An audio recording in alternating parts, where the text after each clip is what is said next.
Hello, everybody. All Moroccans are familiar with the mufleta. The mufleta is usually the main dish at the memuna that's done after Pesach. What's the bracha for the mufleta?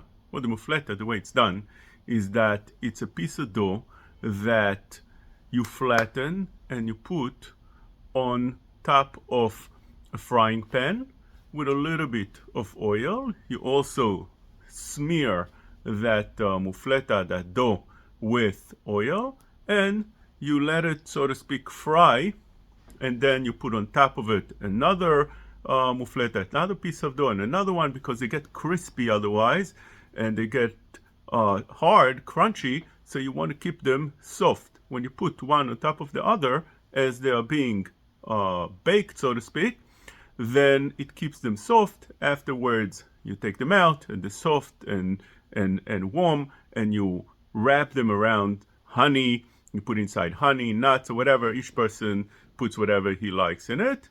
The bracha on such things are bore minei mezonot. Why is that? Because the Shulchan Aruch, in Siman Kuf Samechet, Seif Tedvav, brings two things. One is called troknin, and the other one is called tarita.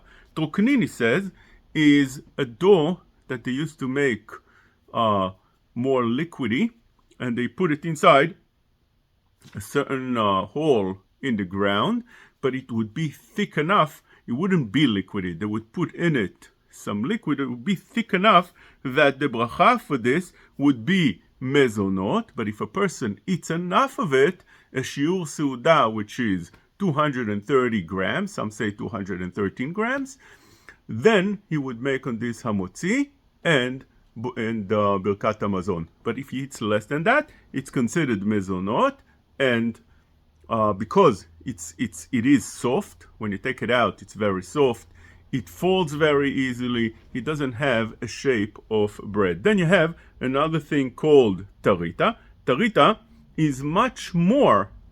It's much softer, it's much more liquidy, and it doesn't have any shape of bread whatsoever. This is the words of the Shulchan Aruch, and therefore the bracha on this is borei minei mezonot. And even if you eat enough of a shiur, which is 213 as we spoke before, still the bracha on this would be mezonot, and bracha achat me'en shalosh. So the poskim bring down that the mufleta is like the first thing that the Shulchan Aruch wrote, the troknin, that it's not that liquidy. Like, for instance, if you make pancakes, that would be something that you spill on top of the pan. Over here, you don't spill it, you put it. It has some substance to it, and it holds well, but still, it is thin enough to say on this, borei minei mezonot. This is how Rav Moshe Levi writes in Sefer Birkat Hashem. This is how Rav Shalom Mashash writes in Shemesh Umagen, and this is how many poskim write that the bracha on the mufleta is borei minei mezonot. Rav Mashash writes that this is the minhag as well, that you say on this borei minei mezonot. And if you eat a shiur seuda again, you'll say on this hamotzi and birkat hamazon.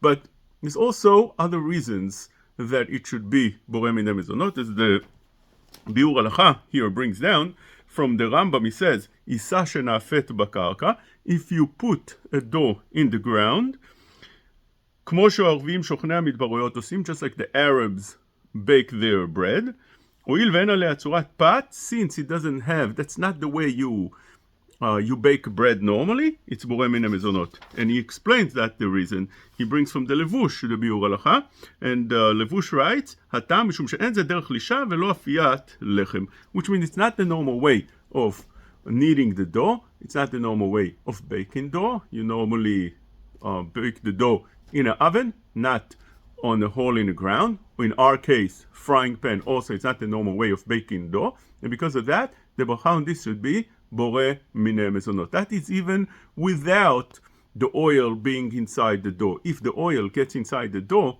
and becomes oily, then, or if you fry it in deep oil, so then definitely the bracha on this should be borei minei mezonot. The Shulchan Aruch brings down in the same siman, in Siman Kuf Samechet, he writes that The Pat הבאה בכיסנין, this is סעיף זין, is he brings three different opinions. One of the opinions is the opinion of the Rambam, שיישא שעיריו בדבש או שמן או חלב או מיני תבלין והפאה.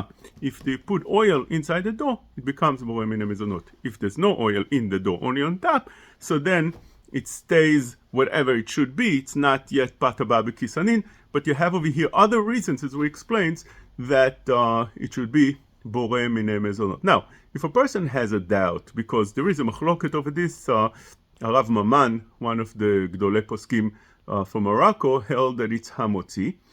And if you have a מחלוקת, you have some that say mezonot, some that say that it's hamotzi. The Bet Yosef in this very seif writes that whenever we have a safek, we do בורא מיני מזונות. You have a safek that maybe it's hamotzi, maybe it's mezonot. Like over here, let's say it's safek.